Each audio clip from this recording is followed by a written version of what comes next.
Judgement 22 सितंबर 2006 की चर्चा हम करें। बिल्कुल, मैं गुप्ता साहब को यहाँ पर लाना चाहूंगा, आमोद कंडी साहब, कि इस देश में गुप्ता साहब दरअसल दिक्कत यह है, मैं आपके पास आऊंगा। रामाश्रय कुशवाहा साहब मेरे साथ जुड़ चुके हैं। रामाश्रय कुशवाहा साहब, आपके मुख्यमंत्री कहें कि साहब कहां कानून व्यवस्था खराब है, मैं आपको बता देता हूं। मार्च 1 से लेके अप्रैल 15 के बीच में 45 दिनों में 699 मर्डर, 263 रेप केस और 249 जो है लूट की घटना हुई है। मैं प्रतिदिन का आपको आंकड़ा देता हूं।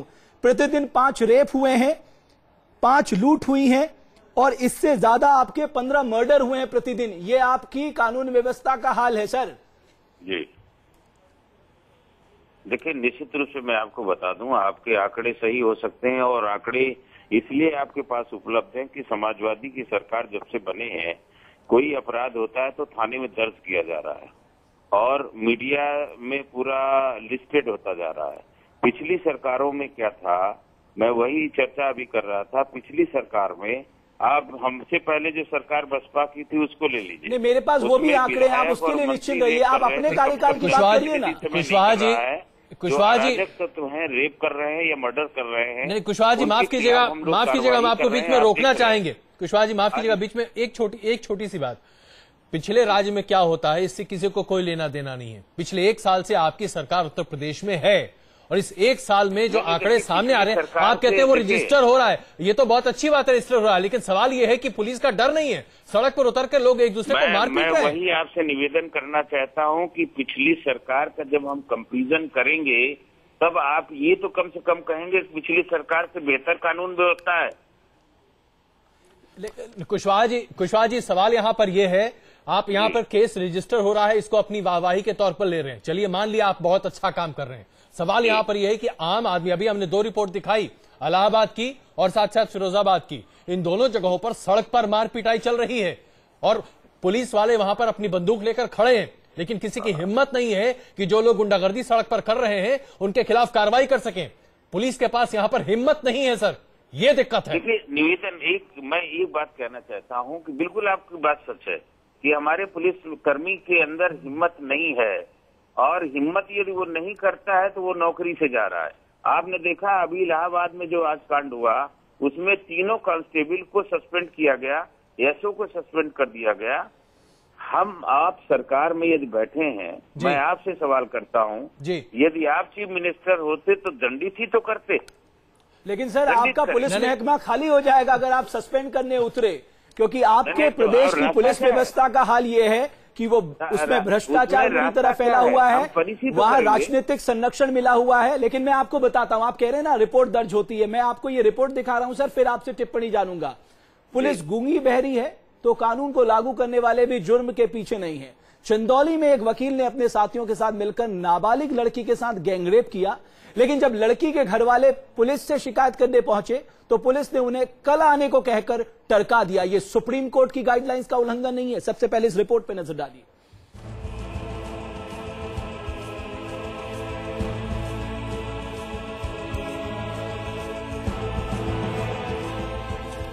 तस्वीरें उत्तर प्रदेश के चंदौली की हैं।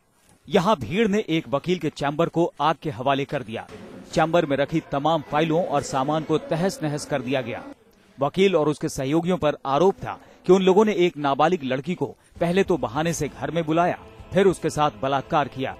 इतना ही नहीं, ये लोग उसे अधमरी हालत में जंगल में छोड़कर फरार हो गए। 7 बजे गई थी, वो बैठे थे 5 लोग, और 5 लोग बैठे। जब मेरे बहन को जब देखे थे तो वो गए था पाछे, तो मेरे बहन को कपड़ा भी धरा था। कपड़ा धरने के बाद तो हाथ पकड़ लिया, हाथ पर खींचते ले चले गया घर में।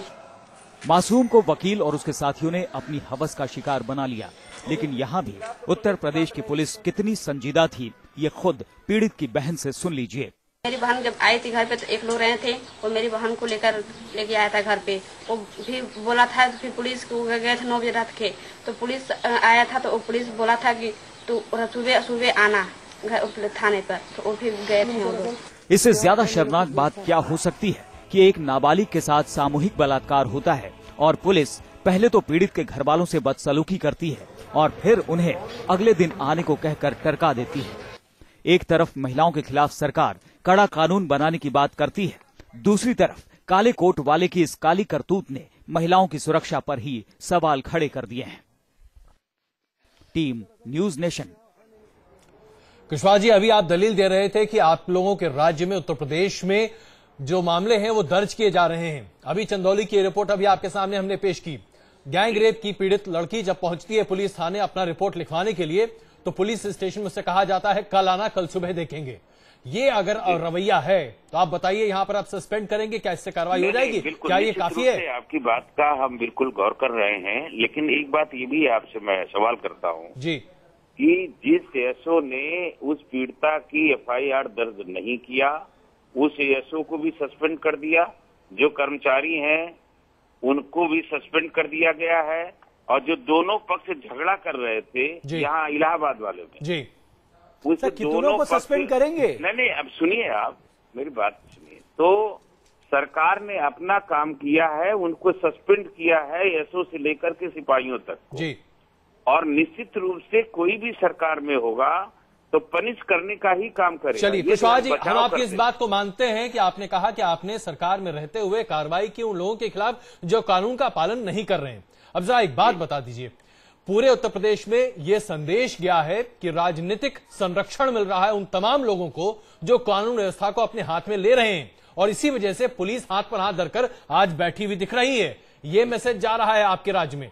क्या इस मैसेज को आप लोग उल्टा नहीं करना चाहेंगे? हम बता दें, आप जो कह रहे हैं कि राजनीतिक लोगों का संरक्षण मिल रहा है जी, आपने देखा है हमारा एक कैबिनेट मंत्री था, इस्तीफा लिया गया, उनके खिलाफ कार्रवाई और आज तक उनसे कोई पूछताछ नहीं हुई है। नहीं, ना सीबीआई ने पूछताछ की, ना आपके राज्य की पुलिस ने उनसे कोई पूछताछ की है। ये रहा नहीं, जब सीओ की बेवा पत्नी ने जी सीबीआई की मांग कर लिया तो सीबीआई को मुख्यमंत्री जी ने तुरंत नहीं, आपने तो सीबीआई को दे दिया, सीबीआई ने अभी तक कोई पूछताछ नहीं की, और 6 दिनों तक आपकी पुलिस के हाथ में ये पूरा मामला था। कुशवाहा साहब 6 दिनों तक ये पुलिस का ये आप उत्तर प्रदेश पुलिस के हाथ में ये मामला था, लेकिन उन 6 दिनों में प्राइम अक्यूज्ड जो कि एफआईआर में उनका नाम दर्ज है, उनसे एक सवाल नहीं पूछा गया, न आज तक कोई सवाल पूछा गया है। कैसे कोई उत्तर प्रदेश में कानून व्यवस्था पर सवाल नहीं उठाया? ने कहा कि हमारे पति के मर्डर में राजा भैया का हाथ है, तुरंत एफआईआर दर्ज किया गया उनके खिलाफ और उनसे इस्तीफा लिया गया। इसके बाद उनकी पत्नी ने कहा सीबीआई जांच चाहिए, सीबीआई में तुरंत मुख्यमंत्री जी ने डाला,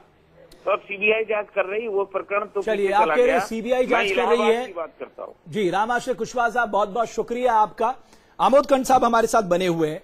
आमोद कंठ साहब, इस देश में बड़ी अजीब सी स्थिति है, क्योंकि आपका लंबा अनुभव है। 1977 में राष्ट्रीय पुलिस आयोग, Padmanabhaiah committee, Malimath committee, Ribeiro committee, supreme court की गाइडलाइंस, उसके बाद मॉडल पुलिस एक्ट जो 2006 में बन के आया, उसके बावजूद आज तक पुलिस रिफॉर्म को लेकर कहीं कुछ होता नहीं दिखाई दे रहा। क्या ये माना जाए कि राज्य सरकारें राजनीतिक दखलंदाजी से नहीं दूर रखना चाहते पुलिस को? जाहिर है, आप जो बात कह रहे हैं एकदम सही है, और मेरा बहुत गहरा ताल्लुक रहा पुलिस रिफॉर्म्स के साथ। जब ये पुलिस रिफॉर्म्स का प्रोसेस चल रहा था और प्रकाश सिंह साहब ने सुप्रीम कोर्ट में फाइल किया, तो हम लोग सब उनके साथ थे, हम लोगों ने सपोर्ट किया। मैं डीजीपी अरुणाचल प्रदेश था जिस समय कि सुप्रीम कोर्ट का जजमेंट आया। इत्तेफाक से वहां के चीफ सेक्रेटरी और वहां के चीफ मिनिस्टर ने मेरी बात मानी, और अरुणाचल प्रदेश शायद देश में पहला स्टेट था जहां पे पुलिस रिफॉर्म्स को कंप्लीटली इंप्लीमेंट कर दिया। पहला राज्य केरल था, केरल के वहां के मुख्यमंत्री। आमोद खान साहब, माफ कीजिएगा, मैं आपको बीच में रोकना चाहूंगा। माफ कीजिएगा आमोद खान साहब, माफ कीजिएगा, मैं आपको बीच में रोकना चाहूंगा। विजय बहादुर सिंह इस वक्त हमारे साथ जुड़ रहे हैं, बीएसपी के वरिष्ठ नेता इस वक्त हैं। सिंह साहब, उत्तर प्रदेश में जो कानून व्यवस्था को लेकर बात उठ रही है, कुशवाहा साहब अभी हमारे साथ मौजूद थे, उन्होंने कहा कि बहुत ज्यादा मामले जो सामने आ रहे हैं उन्हें दर्ज किया जा रहा है, इसीलिए कानून व्यवस्था उतनी बिगड़ी हुई है नहीं जितना हम लोग बना रहे हैं, हम लोग यानी कि मीडिया। आप क्या कहेंगे इस पर? देखिए, मीडिया जो है एक समाज का दर्पण है, और उसमें ये कहा है ना कि ये अगर मीडिया कोई बात बताता है तो मीडिया मैन्युफैक्चर तो करता नहीं जी। अगर मीडिया का मतलब ये है कि मीडिया चुप रहे तो बात। दूसरी बात है, सबसे बड़ी अपेक्षा ये है कि जो इसके पहले सरकार थी बहुजन समाज पार्टी की, उसका पहला ट्रम्प कार्ड और पहला जो फर्स्ट प्राइज थी हमारी लॉ एंड ऑर्डर की थी। विजय बहादुर सिंह साहब, बहुत संक्षेप में मैं आपको बताऊं, आपके कार्यकाल में प्रतिदिन कितने क्राइम होते थे? अप्रैल 1 से लेकर नवंबर 30, 2011 तक अगर हम मर्डर की बात करें 13 प्रतिदिन, अगर हम रेप की बात करें 4 प्रतिदिन, अगर हम लूट की बात करें 7 प्रतिदिन। आप किस कानून व्यवस्था की बात कर रहे हैं अपने कार्यकाल के दौरान? नहीं तो ये तो मर्डर जो है वो तो ब्रिटिश गवर्नमेंट में भी होता था उसी तरह जी। तो ये देखिए मर्डर जो है ये सोशल रिएक्शन का एक प्रतिबिंब है।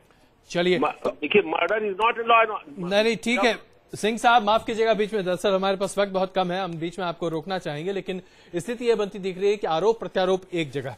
लेकिन गुप्ता साहब, हम आपसे जानना चाहेंगे, आप उत्तर प्रदेश को अच्छे से समझ चुके हैं, देख भी चुके हैं, क्या सुधार की गुंजाइश है?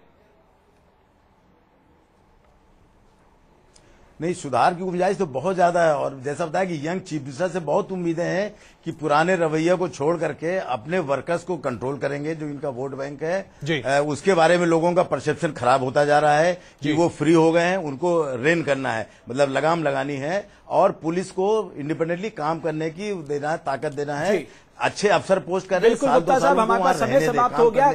आमोद कंठ साहब, आपको लगता है सुप्रीम कोर्ट कंटेम्प्ट प्रोसीडिंग कर सकता है आगे उसके निर्देशों का पालन अगर नहीं होता तो? देखिए, सुप्रीम कोर्ट को कंटेम्प्ट करना चाहिए। सुप्रीम कोर्ट को ये चाहिए कि ये एकदम पूरी तरह से इसको लागू करें। और सच पूछिए तो जहां तक इसकी बात है, नया पुलिस एक्ट क्यों नहीं बनाया आपने? देखिए, ऐसा है कि ये जो अभी सुप्रीम कोर्ट के जो गाइडलाइंस या जो उनके ऑर्डर हैं, गाइडलाइन की बात नहीं है, ये सुप्रीम कोर्ट का क्लियर कट ऑर्डर्स है। पूरी गवर्नमेंट ऑफ इंडिया भी इस मामले में बहुत ज्यादा जिम्मेवार है, इसको नहीं पूरा करने में। बिल्कुल यूपी गवर्नमेंट की बहुत बुरी हालत है। देखिए, यहाँ पे जो अभी सवाल उठ रहे थे, जो रामाश्रय जी कह रहे थे, मेरा सिर्फ ये कहना है कि देखिए, पुलिस को जब तक आप इंसुलेट न करें, पुलिस को आप अलग नहीं करें, इंडिपेंडेंट ऑटोनॉमी न दें और पूरी ताकत उसमें न दें, तो शायद पुलिस ऑफिसर कामयाब हो भी नहीं सकते। बिल्कुल, ये बहुत पते की बात है।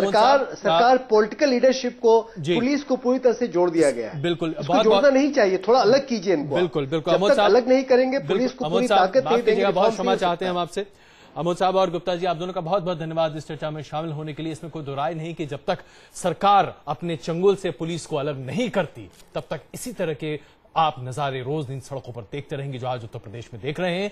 फिलहाल एक छोटा सा ब्रेक, कुछ देर के लिए रुक रहे हैं, वापस तुरंत आते हैं और बात करेंगे क्रिकेट की।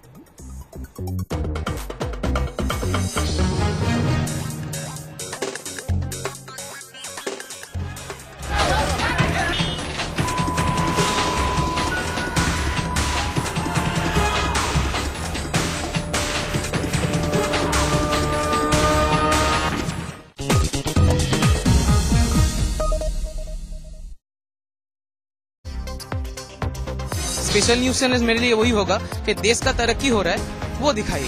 They should give more important news and it should be more precise. कोई भी न्यूज चैनल जो हो, हम लोग को यही दिखाए जो सच हो, जो एक्चुअल जो सच है वो सामने आए।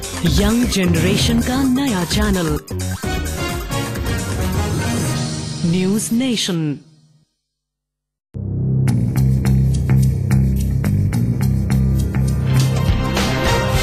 आपको लगता है कि आप स्पोर्ट्स प्रेजेंटर बन सकते हो? जी हाँ। गूगली क्या होती है, चलिए बताइए। सर, गूगली जो बॉल फास्ट बॉलर फेंकता है या स्पिन बॉलर? तो फास्ट बॉलर जब ऑफ स्टंप। नो, मेरी तरफ से आपके लिए है बिग नो। ये तो बोल्ड हो गई, लेकिन क्या आप में है दम?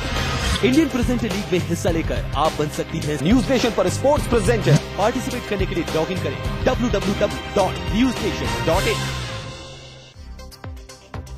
I think it's very important for them to state actual facts and not manipulate information. जो करंट अफेयर्स चलते हैं उसके ऊपर देखने में बहुत मजा आता है। मुझे कुछ डेवलपमेंट पे देखना ज्यादा पसंद है, जो आजकल बहुत कम आ रहा है। अब सुनी जाएगी यूथ की आवाज, न्यूज नेशन। खबरों का कोई वक्त नहीं होता, लेकिन हर वक्त एक जैसा भी नहीं होता। हर सुबह हो न्यूज के साथ आपके मूड का बसेरा। नेशन सवेरा रोजाना सुबह 6 बजे।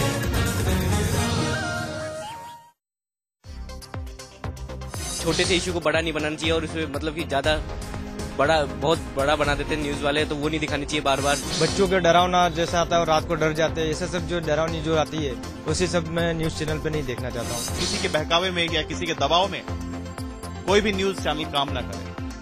That is my expectation. खबरें जो आपकी सोच बदल दें। News nation.